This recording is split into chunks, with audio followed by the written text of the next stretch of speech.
તો હવે આજે આપણે પૃથ્વીની જે આંતરિક સંરચના જે છે, ઇન્ટરનલ સ્ટ્રક્ચર, એના વિશે આપણે વાત કરવાની છે. તો હવે આપણે વાત કરીએ કે પૃથ્વીની સપાટી છે.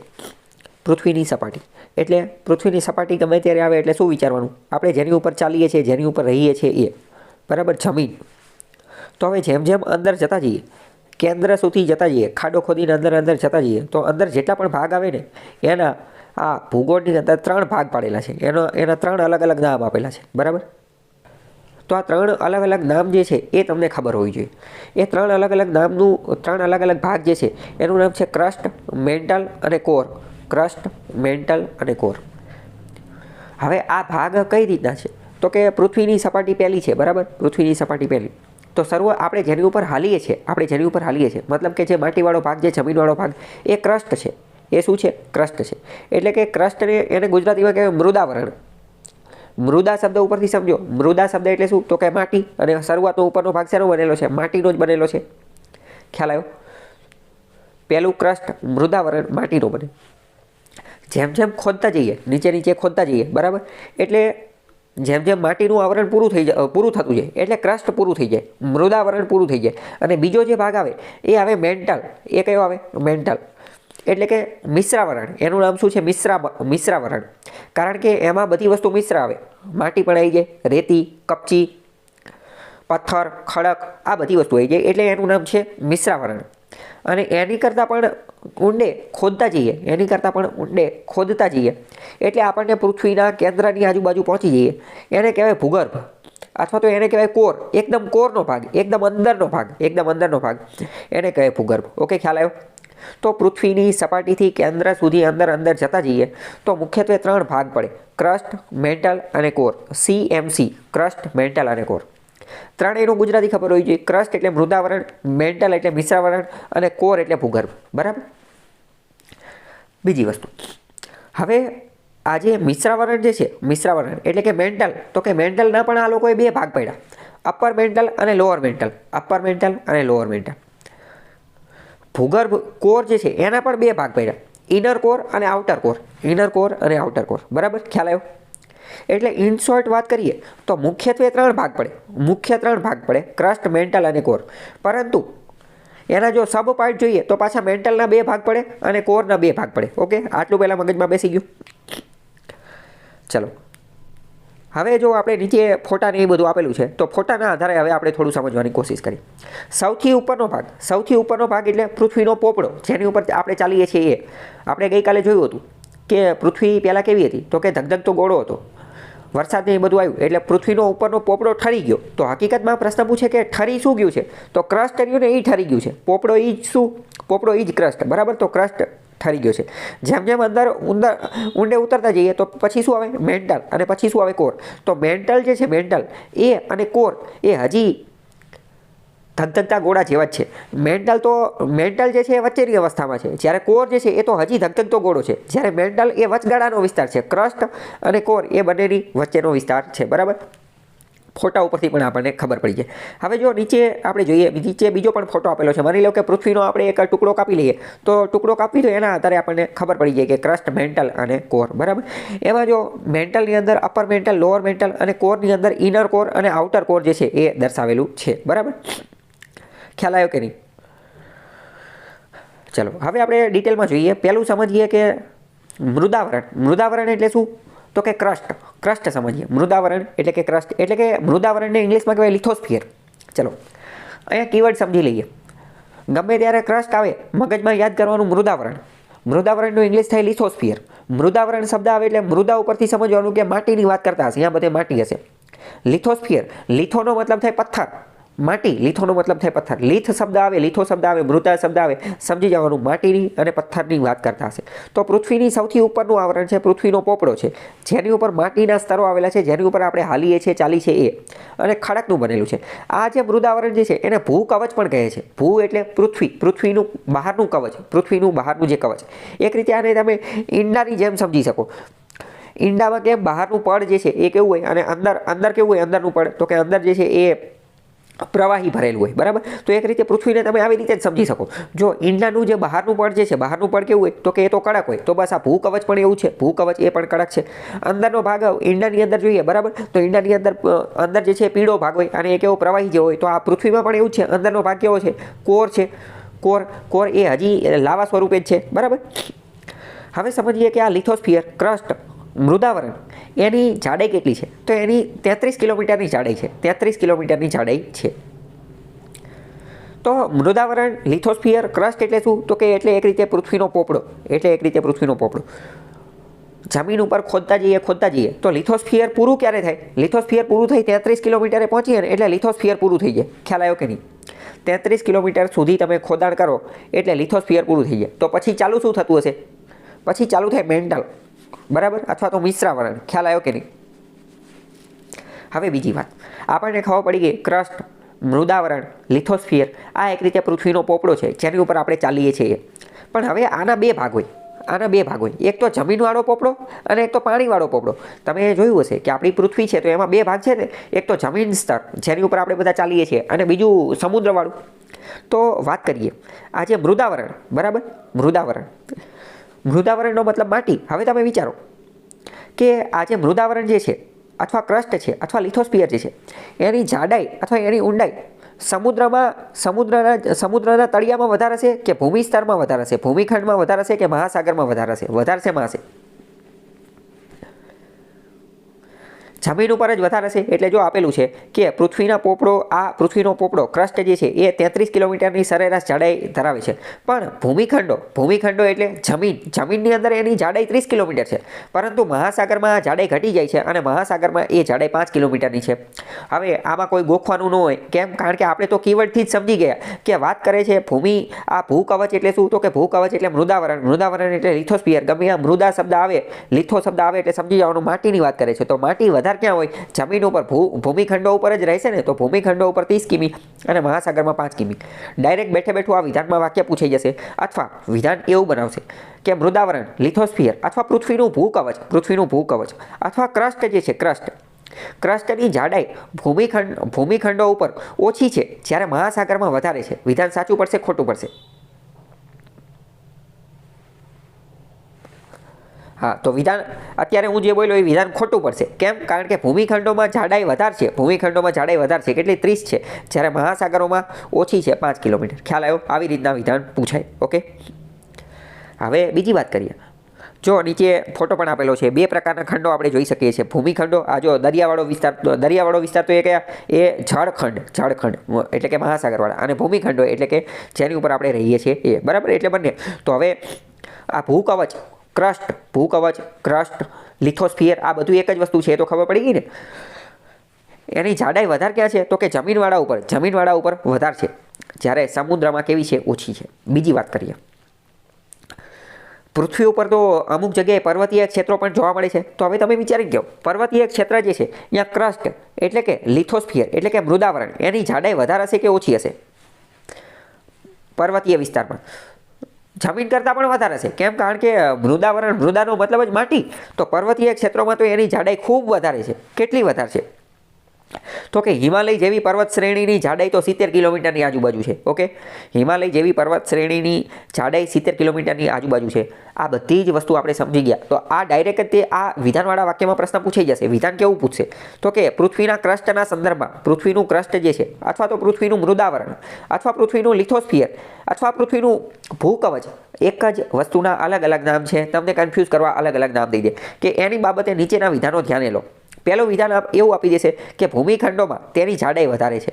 બીજું વિધાન આપી દેશે સમુદ્ર ખંડોમાં તેની જાડાઈ વધારે છે. ત્રીજું વિધાન આપી દેશે કે પર્વતીય વિસ્તારમાં તેની જાડાઈ વધારે છે, બરાબર. તો તમારે પતો લગાવવાનો કે કઈ રીતનું છે. તો કે ભૂમિખંડોમાં જાડાઈ વધારે છે, સમુદ્રમાં જાડાઈ વધારે નથી, અને પર્વતીયમાં તો ખૂબ વધારે છે. ઓકે, ખ્યાલ આવે? કોન્સેપ્ટ તમારો ક્લિયર હોવો જોઈએ. એકવાર તમારો કોન્સેપ્ટ ક્લિયર થઈ ગયો એટલે પછી તો તમે ગમે ત્યારે એનો આન્સર આપી શકો. ઓકે, ખ્યાલ આવ્યો કે નહીં? ચલો હવે વાત કરીએ. પૃથ્વી સપાટીની નજીકના ભાગમાં પ્રસ્તર ખડકોનું પાતળું સ્તર છે. પૃથ્વી સપાટીની નજીકના ભાગમાં એટલે કે પૃથ્વીની સપાટી એટલે કે ભૂકવચ એટલે કે ભૂસપાટી, આ ક્રસ્ટ જે છે જેની ઉપર આપણે ચાલીએ છીએ, તો એની ઉપર પ્રસ્તર ખડકોનું પાતળું સ્તર છે. બધા કીવર્ડ સમજવાના, જે અંડરલાઇન કરેલી છે એ ખાસ સમજવાના. ખડક એટલે શું? તો કે ખડક એટલે રોક. ખડકને ઇંગ્લિશમાં કહેવાય રોક. રોક એટલે શું? ખડક એટલે શું? તો કે પથ્થર. મગજમાં ઇમેજિન કરવાનું, એની આકૃતિ ક્લિયર કરવાની કે ખડક એટલે કે રોક એટલે કે પથ્થર એટલે કે ખડકો હશે. પણ કેવા હશે? પ્રસ્તર. પ્રસ્તર શબ્દનો મતલબ શું? પ્રસ્તર શબ્દનો મતલબ એમ કે સ્તર લાગેલા હશે, એના લેયર્સ લાગેલા હશે. કેવું? પ્રસ્તર ખડકોનું પાતળું સ્તર છે, એનો પ્રસ્તર ખડકોનો મતલબ શું? પ્રસ્તરનો મતલબ કે સ્તર લાગેલા છે, લેયર લાગેલા છે. જો નીચે ફોટામાં આપેલું હશે, એ ફોટાની અંદર તમે એક પર્વત જેવું જોવો છો. જો આમાં તમને એવું લાગે છે કે બધા લેયર લગાવેલા હોય, અલગ અલગ લેયર હોય એવું લાગે, અમુક જગ્યાએ સફેદ, અમુક જગ્યાએ બ્રાઉન, અમુક જગ્યાએ રેડ, અલગ અલગ. તો આ બધા શું છે? લેયર્સ. તો આ જે ખડક જે છે, આ પ્રકારનો ખડક, આ પ્રકારના ખડકને આપણે શું કહીએ? પ્રસ્તર ખડક. પ્રસ્તર ખડક. કેમ પ્રસ્તર ખડક? કારણ કે આમાં લેયર્સ, ફાટા જોવા મળે છે, અલગ અલગ લેયર જોવા મળે. આ જોઈ અને આપણે એવું પણ કહી શકીએ ને કે પહેલાં એકાદું નીચેનું લેયર બન્યું હશે, પછી એની ઉપરનું લેયર બન્યું હશે, પછી બરાબર એવું કહી શકાય કે આ બધા લેયર એક હારે બનેલા છે, એવું કહી શકાય ખરા? બધા લેયર એક હારે ક્યારેય બન્યા હોય નહીં, કારણ કે બધા એક હારે બન્યા હોય તો બધાનો કલર એક રીતનો હોય, તો આવી રીતના લેયર બને જ નહીં. બરાબર? બધા અલગ અલગ સમયગાળામાં, અલગ અલગ સ્થાનમાં ને એમાં બનેલા છે. અને ઘણી બધી વાર આપણે જમીનની અંદર ખોદતા હોઈએ, બરાબર? ઘણી બધી વાર તમે ક્યાંક ખાડા ખોદેલા ને એ બધા જોયા હશો, તો અહીંયા તમે ધ્યાનપૂર્વક જોશો તો તમને ખ્યાલ આવશે. અહીંયા તમે ખુદ પણ આ પ્રકારના સ્તર, આ પ્રકારના લેયર્સ જે છે એ જોઈ શકશો. બરાબર? આપણે જ્યારે જમીનને બધું ખોદતા હોય, બરાબર, તો આને શું કહેવાય? પ્રસ્તર કહેવાય. પ્રસ્તર કીવર્ડના આધારે સમજવાનું કે અલગ અલગ સ્તર એટલે કે અલગ અલગ લેયર આવેલા છે. તો પૃથ્વીની સપાટીના નજીકના ભાગમાં પ્રસ્તર ખડકોનું પાતળું સ્તર છે. આ વિધાન તમને આખું સમજાઈ ગયું કે ન સમજાણું?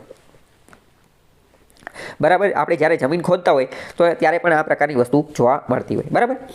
હવે આ જે પ્રસ્તર ખડકો એટલે કે લેયરવાળા જે ખડકો જે છે એ પૂરા થઈ જાય જમીન ખોદતા જઈએ. બરાબર? જમીન ખોદતા જઈએ તો પહેલાં શું આવે? પ્રસ્તર ખડકોનું પાતળું સ્તર આવે. એ પૂરું થઈ જાય પછી શું આવે?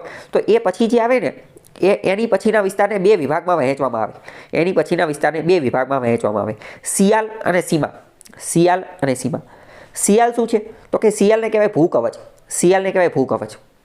સૌથી પહેલાં શું આવશે? ભૂકવચ આવશે. આ બધું લાઇનમાં જ આવે. બરાબર? પહેલાં શું આવ્યું? ક્રસ્ટ આવ્યું. ક્રસ્ટની નીચે જઈએ તો અમુક આપણને લેયર્સ, પ્રસ્તર ખડકો જોવા મળે. પ્રસ્તર ખડકોની અંદર જઈએ તો પહેલાં ભૂકવચ આવે અને પછી ભૂરસ આવે. બરાબર?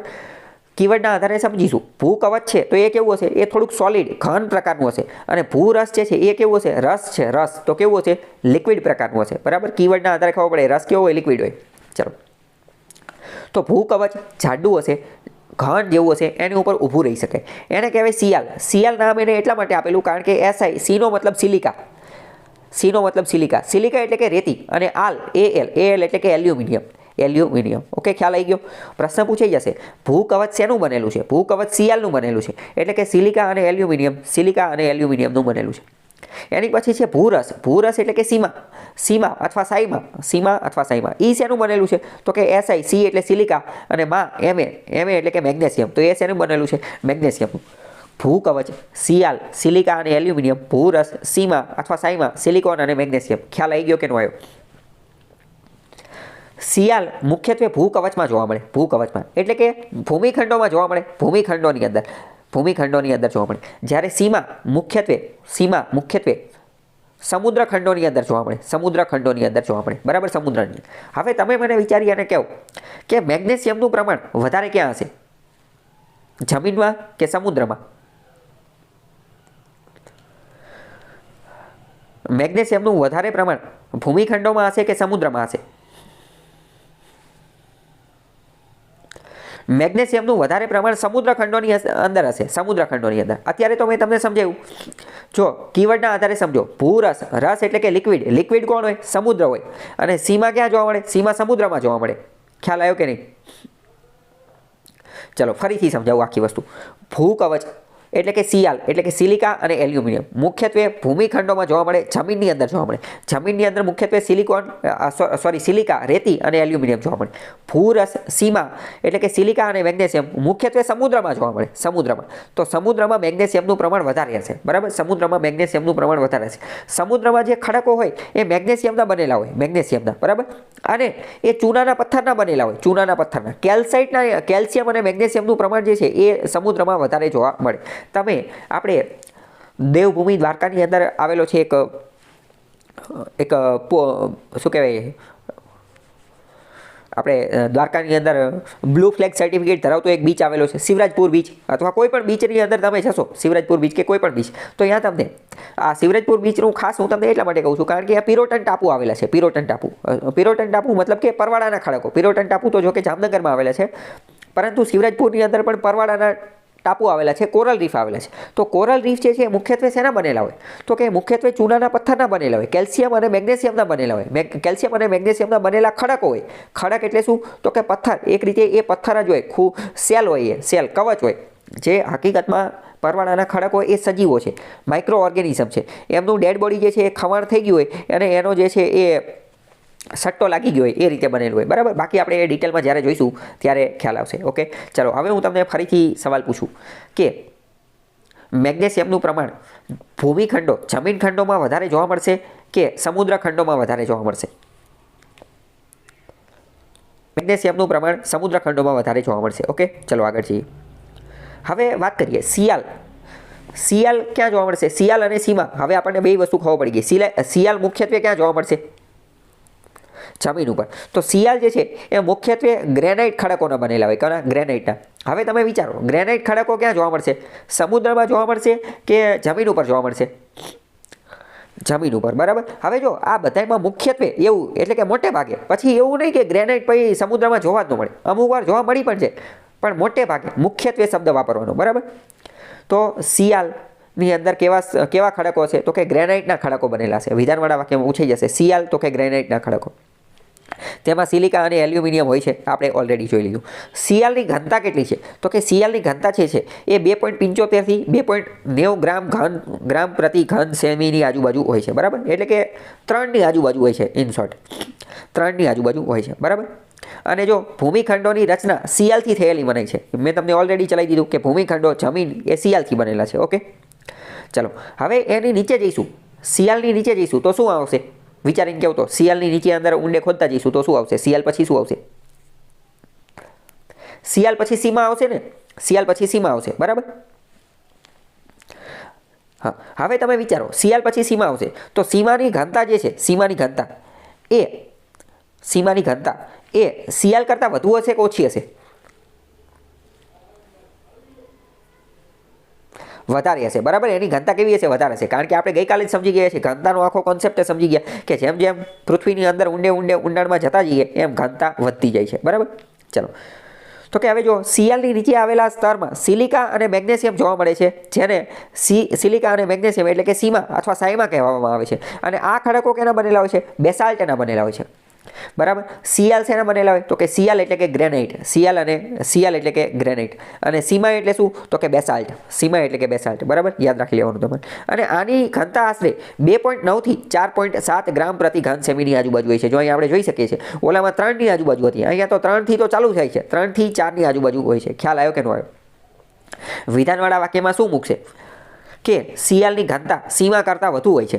તમે તો જો ખબર હોય તો ઠીક છે, નહીંતર આપણે તો ઓલરેડી કોન્સેપ્ટ સમજી ગયા. પહેલાં શિયાળ આવે, પછી સીમા આવે. અને યાદ રાખવું હોય તો તમે એવી રીતે પણ યાદ રાખી શકો. કઈ રીતે? કે શિયાળ લખી નાખવાનું, શિયાળ. બરાબર. અને સીમા. તો પહેલાં એ આવે કે પહેલાં એમ આવે? પહેલાં એ આવે કે પહેલાં એમ આવે? તો પહેલાં શિયાળ આવે અને પછી સીમા આવવાનું. કેમ? કારણ કે એ પહેલાં આવે. તો નીચે જમીનમાં ખોદતા જઈએ તો પહેલાં આપણને શિયાળ ફટકાશે, પહેલાં શિયાળ મળશે અને પછી સીમા મળશે. બરાબર. તો ઘનતા કોની વધુ છે? ઘનતા કોની વધુ હોય? આપણે ગઈકાલે જોઈ છીએ, જેમ જેમ ઊંડે જતા જઈએ, પૃથ્વીની અંદર ઊંડે જતા જઈએ એમ ઘનતા વધતી જાય. તો શિયાળની ઘનતા ઓછી હશે, જ્યારે સીમાની ઘનતા એની સરખામણીમાં વધુ હશે. ખ્યાલ આવ્યો કે નહીં? ઓકે, કંઈ ડાઉટ હોય તો પૂછી લો. ઇન શોર્ટ તમારે એવું યાદ રાખવાનું કે શિયાળની ઘનતા કેટલી છે? શિયાળની ઘનતા એ 3ની આજુબાજુ છે. અને સીમાની ઘનતા કેટલી છે? તો કે 4ની આજુબાજુ છે. બરાબર. ચલો હવે વાત કરીએ સીમા. સીમા કેટલું છે? તો કે સીમા જે છે એની ઊંડાઈ 1000 કિલોમીટરની આજુબાજુ છે. 1000 કિલોમીટરની આજુબાજુ. બરાબર. તો સૌથી પહેલાં આપણે શું જોયું કે ક્રસ્ટ, પૃથ્વીનો પોપડો આવશે, પછી શું આવશે? પછી શિયાળ આવશે, પછી શું આવશે? સીમા આવશે. સીમાની જાડાઈ કેટલી હશે? ઊંડાઈ કેટલી હશે? તો કે 1000 કિલોમીટરની આજુબાજુ હશે. બરાબર. હવે આપણે વાત કરીએ તો મુખ્યત્વે માનવ સૃષ્ટિ એટલે કે સજીવો, માનવો, પ્રકૃતિ, આ બધી જ વસ્તુ, આ બધી જ જીવસૃષ્ટિ જે છે ને એ શિયાળ અને સાયમાની અંદર જ જોવા મળે છે. શિયાળની અંદર શું જોવા મળશે? તો કે આપણે સજીવો, મનુષ્ય જોવા મળશે. જ્યારે સાયમાની અંદર મુખ્યત્વે દરિયાઈ સૃષ્ટિ, દરિયાની અંદર પણ જીવન તો રહેલું જ છે ને, એ જોવા મળશે. ખ્યાલ આવ્યો કે નહીં? હવે જો તમારા મગજમાં બધું ક્લિયર થઈ જવું જોઈએ કે સિયાલ એટલે ભૂમિખંડો આપણે રહીએ, સીમા એટલે દરિયાઈ ખંડ જે શું કહેવાય દરિયાઈ જીવસૃષ્ટિ રહીએ. ઓકે, ખ્યાલ આવી ગયો. કોની ઘનતા વધુ, કોની ઘનતા ઓછી, ક્યાં કયા ખડક જોવા મળે, ક્યાં ગ્રેનાઇટ જોવા મળે, ક્યાં બેસાલ્ટ જોવા મળે, બરાબર. તો એ બધી તમને ખ્યાલ હોવી જોઈએ. ઓકે, ચલો કંઈ ડાઉટ હોય તો પૂછી લો. તો હવે ભૂમિખંડો એટલે કે જમીન ઉપર, ભૂમિખંડો ઉપર સાયમાના આવરણ ઉપર સિયાલનું આવરણ સ્પષ્ટ જોવા મળે છે. તો હવે ચલો પહેલાં આપણે આ વાત સમજીએ કે ભૂમિખંડો જે છે એમાં સાયમાના આવરણ ઉપર સિયાલનું આવરણ સ્પષ્ટ જોવા મળે છે. આનો મતલબ શું? ઉપર કયું આવરણ હશે, નીચે કયું આવરણ હશે, બરાબર. નીચે સીમા હશે, સાયમા હશે અને ઉપર કયું હશે, સિયાલ હશે, બરાબર. આપણે ઓલરેડી એ તો સમજી ગયા, એ પહેલાં આવે અને એમ પછી આવે, બરાબર. તો કે ભૂમિખંડોમાં સિયાલ અને સાયમા ઉપર નીચે જોવા મળે છે, પરંતુ સમુદ્રમાં અને મહાસાગરના ઊંડા તળિયામાં સાયમાનું સ્તર તળિયાની સપાટીએ આવેલું છે. તળિયાની સપાટી એનો મતલબ શું કે એમાં સિયાલ જે છે, સિયાલ એ એટલું બધું જોવા મળતું નથી, બરાબર. ખ્યાલ આવ્યો? ચલો હવે જો અહીંયા આ બધું આપેલું છે, સિયાલ ક્યાં છે અને સાયમા ક્યાં છે. આ જે જમીનનો એક ફોટો છે, ભૂમિખંડનો ફોટો છે, એમાં આપણે જોઈ શકીએ છીએ સિયાલ ઉપર છે અને સીમા જે છે એ નીચે છે, બરાબર. એ પહેલાં આવે એમ પછી આવે, એવી રીતે પણ તમે યાદ રાખી શકો છો. હવે આપણે દરિયાની થોડી વાત કરીએ તો મહારાષ્ટ્રની અંદર, મુંબઈની અંદર દરિયા કિનારો આવેલો છે અને પણ જોકે અહીંયા દરિયા કિનારાની વાત નથી, અહીંયા આપણે ભૂમિખંડોની જ વાત કરીએ છીએ. તો વાત કરીએ મહારાષ્ટ્રમાં મુંબઈથી પુણે જઈએ તો મુંબઈથી પુણેનો હાઈવે જે છે એ બહુ સારો હાઈવે છે. આ લોનાવાલા અને ખંડાલા અને એ બધું અહીંયા જ આવેલું છે. તો અહીંયા એક બીજી જગ્યા પણ આવેલી છે, માથેરાન. તો માથેરાન જે છે ત્યાં લાવાના થર જોવા મળે છે. તો આજે લાવાના થરનો મતલબ શું? થરનો મતલબ લેયર્સ એટલે કે સ્તર, બરાબર. કેવા હશે? હમણાં આપણે જે ફોટો જોયો એવા. તો આ લાવા જે છે એ જ્વાળામુખી પ્રસ્ફોટન દરમિયાન બહાર સપાટી ઉપર ફેલાઈ જવાથી જોવા મળેલા છે. એટલે કે આ ભૂમિખંડોની અંદર આ પ્રકારની વસ્તુ સિયાલ અને સીમા જે છે જોવા મળે છે. સેમ આ જ વસ્તુ ગિરનારના ખડક ઉપર, ગિરનારનો જે પર્વત જે છે અહીંયા બેસાલ્ટ અને ગ્રેનાઇટના ઘણા બધા ખડકો જે છે એ જોવા મળે છે. ઓકે, ખ્યાલ આવ્યો કે નહીં? તો આ બધી જ વાત આપણે કરી નાખી કોની? તો કે ક્રસ્ટની. આ બધી જ વાત આપણે કોની કરી નાખી? ક્રસ્ટની, બરાબર. ક્રસ્ટની અંદર જ ક્રસ્ટના જ બે ભાગ, ક્રસ્ટના પણ એક રીતે બે ભાગ કહી શકાય, સિયાલ અને સીમા. ખ્યાલ આવ્યો કે નહીં?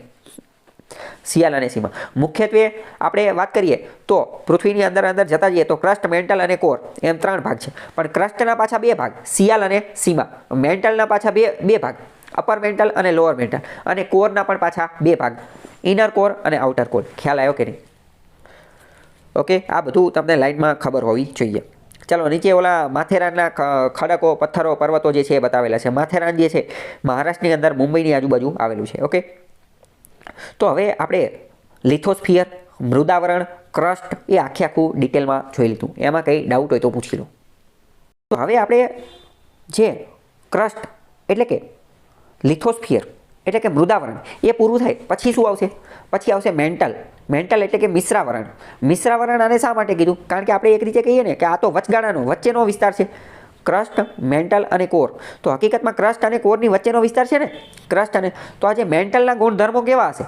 તો કે મેન્ટલમાં થોડું ઘણું ક્રસ્ટે હશે અને થોડું ઘણું કોરે હશે. એટલે એને શું કીધું? મિશ્રાવરણ કીધું. ખ્યાલ આવ્યો કે નહીં? ઓકે, મેન્ટલ, મિશ્રાવરણ જે બંને હોય.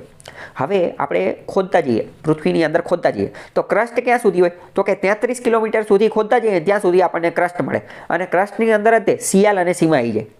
પરંતુ હવે 33 કિલોમીટર પૂરું થઈ ગયું, ક્રસ્ટ પૂરું થઈ ગયું અને મેન્ટલ ચાલુ થઈ ગયું. તો મેન્ટલ ક્યાં સુધી મળે? તો કે મેન્ટલ મળે 2900 કિલોમીટર સુધી, 2900, 2900 કિલોમીટર સુધી ખોદતા જઈએ ને ત્યાં સુધી આપણને મેન્ટલ મળે. હવે તમે વિચારીને કહો, 2900 કિલોમીટર સુધી આપણે ખોદી નાખ્યું. જોકે આપણે ખોદ્યું નથી, આપણે ગયા છીએ 12 કિલોમીટર સુધી. પણ માની લો કે કદાચ આપણે 2900 કિલોમીટર સુધી ખોદી નાખ્યું તો મેન્ટલ મળી ગયો આપણને. એ બધું મેન્ટલ જ હોય, બરાબર. મેન્ટલ પૂરું થઈ ગયું, 2900 કિલોમીટર પૂરું થઈ ગયું. પછી શું ચાલુ થશે? યસ, પછી શું? પછી કોર ચાલુ થઈ જશે, બરાબર. પછી કોર ચાલુ થઈ જશે, બરાબર. તો 2900 કિલોમીટર આ એની ઊંડાઈ છે અથવા એની જાડાઈ છે અને આની અંદર મિશ્ર ખનિજ જોવા મળે છે. મિશ્ર ખનિજ જોવા મળે છે એટલે જ એને શું કહે છે? મિશ્રાવરણ કહે છે. હવે વાત કરીએ મિશ્રાવરણ ચાલુ થયું તો મિશ્રાવરણનું જે શરૂઆતનું પડ્યું ને એને એસ્થેનોસ્ફિયર કહેવામાં આવે છે. શરૂઆતનું પડ્યું એને શું કહેવાય? એસ્થેનોસ્ફિયર કહેવામાં આવે છે. અને એની જાડાઈ જે છે એ 700 કિલોમીટર છે. એની જાડાઈ કેવી છે? 700 કિલોમીટર છે. હવે ચલો આની ઘનતા જે છે, આની ઘનતા એ ક્રસ્ટ કરતાં વધુ હશે કે ઓછી હશે? વિચારીને કહો તો.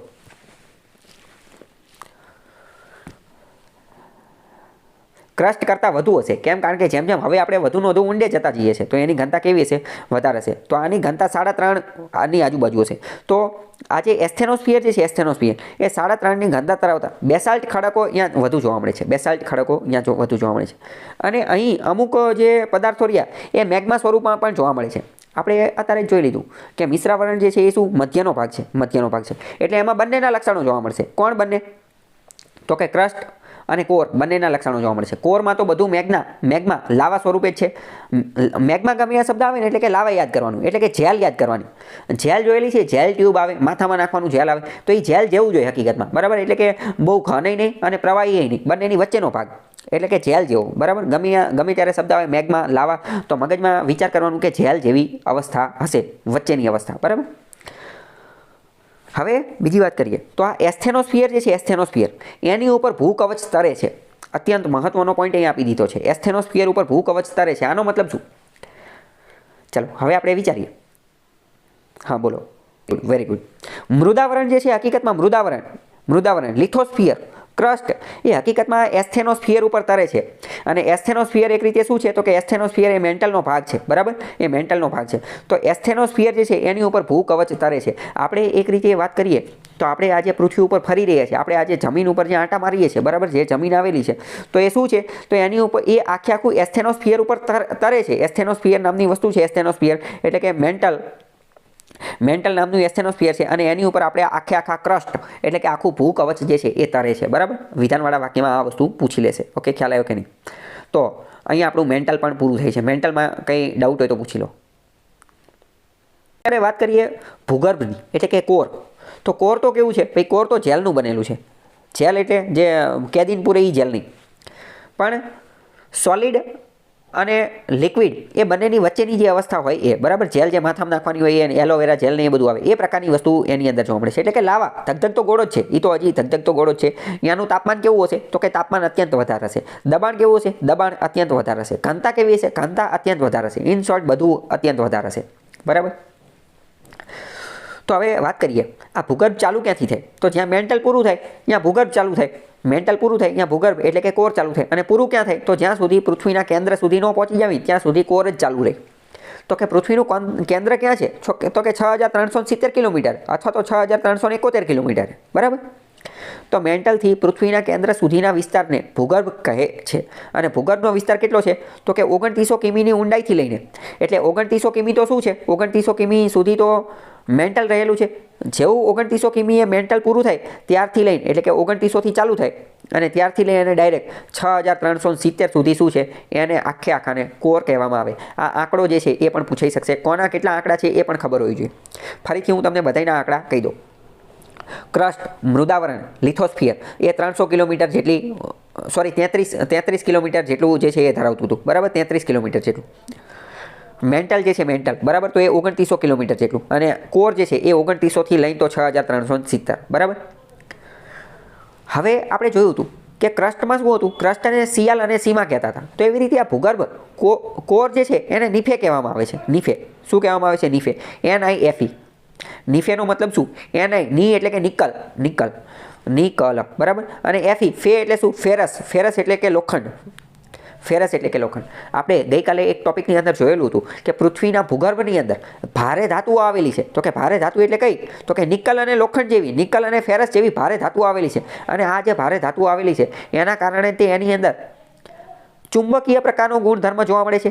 અને એના કારણે તે એના અંદર ગુરુત્વાકર્ષણ બળ જોવા મળે છે. અને એટલે આપણે જોયું હતું કે ચુંબકીય બળ વધુ ક્યાં છે? તો કે કેન્દ્રની અંદર. કેમ? કારણ કે આ ભારે ધાતુ આવેલી છે નિકલ અને લોખંડ જેવી.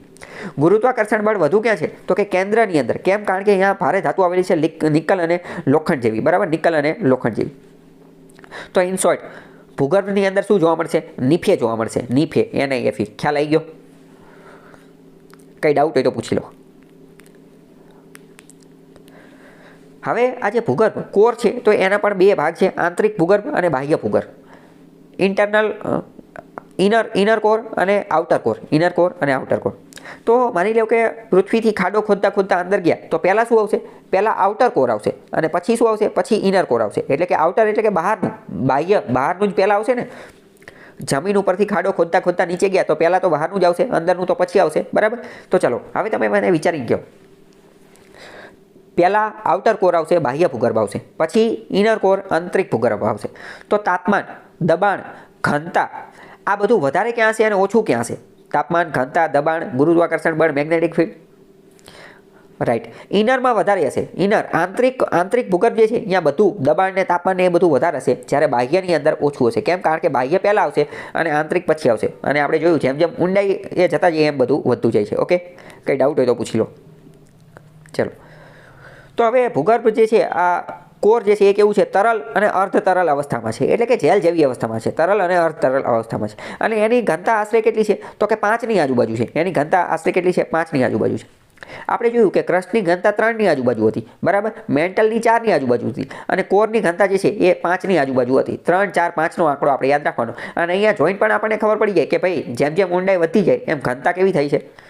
વધતી જાય છે, બરાબર. ઓકે.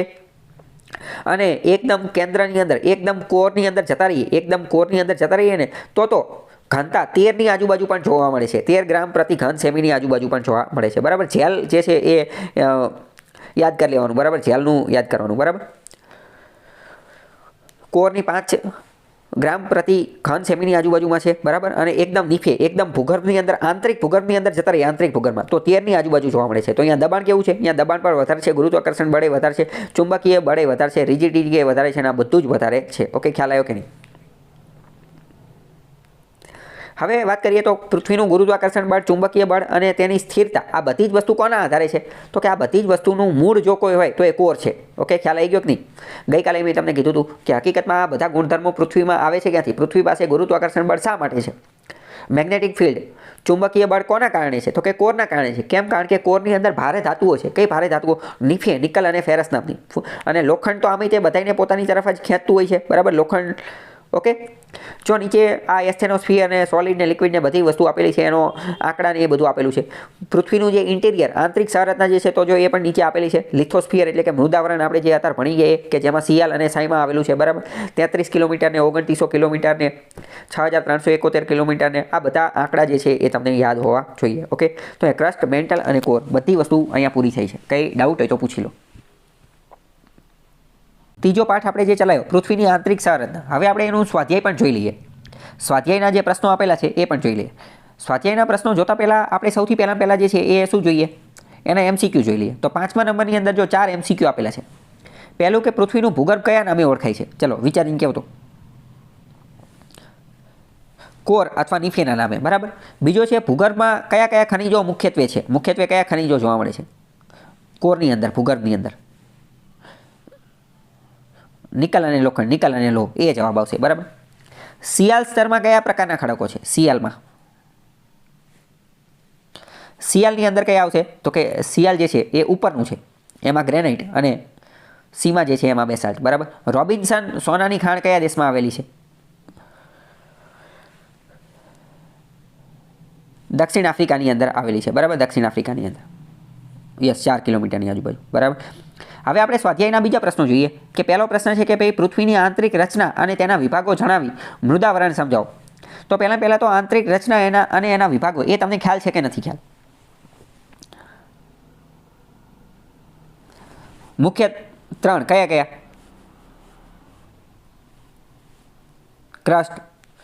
ક્રસ્ટ, મેન્ટલ અને કોર. અને ક્રસ્ટના જ બીજા નામ કયા છે? મૃદાવરણ અને લિથોસ્ફિયર, રાઈટ, યસ. અને ક્રસ્ટની અંદર શું આવશે? સિયાલ અને સીમા, બરાબર. મેન્ટલની અંદર શું આવશે?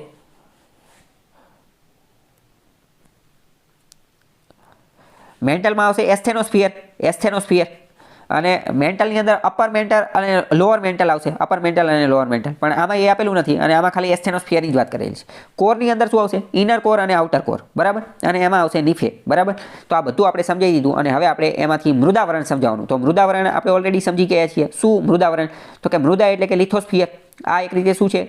સિયાલ અને સીમા એની અંદર આવે છે, બરાબર. ભૂમિખંડોની અંદર આની જાડાઈ વધુ છે, 33 કિલોમીટરની આજુબાજુ છે, જ્યારે સમુદ્ર ખંડોની અંદર એની જાડાઈ ઓછી છે. વળી વાત કરીએ કે પર્વતીય વિસ્તારની અંદર તો આની જાડાઈ, આની ઊંચાઈ, આની જાડાઈ ખૂબ જ વધારે છે, બરાબર. એની ઘનતા પણ એ જ રીતની છે. તો એ બધું આપણે ઓલરેડી ડિસ્કસ કરી ચૂક્યા છીએ. હવે પૃથ્વીની આંતરિક સ્થિતિ જાણવાના પરોક્ષ સ્ત્રોતો કયા છે? તો એ આપણે ઓલરેડી ડિસ્કસ કરી ચૂક્યા હતા કે ભૂકંપના આધારે આપણે જાણી શકીએ, ભૂકંપના મોજાના આધારે, જ્વાળામુખીના આધારે આપણે જે છે એ જાણી શકીએ, ગુરુત્વાકર્ષણ બળના આધારે, મેગ્નેટિક ફિલ્ડ જે છે એના આધારે, સુનામીના આધારે, ઉલ્કાપિંડના આધારે, ઉલ્કાપિંડ જે છે એના આધારે. તો આ બધા આપણે ઓલરેડી એની ઘનતાના ને એ બધાના આધારે, બરાબર, એનું દબાણ, તાપમાન, એ બધાના આધારે આપણે જાણી શકીએ. આપણે ઓલરેડી જાણી. ભૂગર્ભની જાણકારીના કેટલા પ્રકારના સ્ત્રોત છે? એના સ્ત્રોત કેટલા પ્રકારના છે? તો કે 2 પ્રકારના છે, પ્રત્યક્ષ અને અપ્રત્યક્ષ. પ્રત્યક્ષ અને અપ્રત્યક્ષ, બરાબર. પ્રત્યક્ષ અને અપ્રત્યક્ષ અથવા પ્રત્યક્ષ અને પરોક્ષ. તો એમાં પ્રત્યક્ષ સ્ત્રોતની માહિતી આપો. તો પ્રત્યક્ષ તો કયા છે? પ્રત્યક્ષ તો કે રૂબરૂ અંદર ખાડો ખોદીને અંદર જઈને ચેક કરીને આવો, બરાબર. તો જે ખાણ ખોદીએ, સમારકામ જે કરીએ, ક્રૂડ ઓઇલને એ બધું ગોતવા માટે જે અંદર જતા હોય, રાઈટ. પણ વધુમાં વધુ તો આપણે કેટલા 12 કિલોમીટરે પહોંચ્યા છીએ, બહુ આગા ગયા નથી. પછી સિયાલ એટલે શું?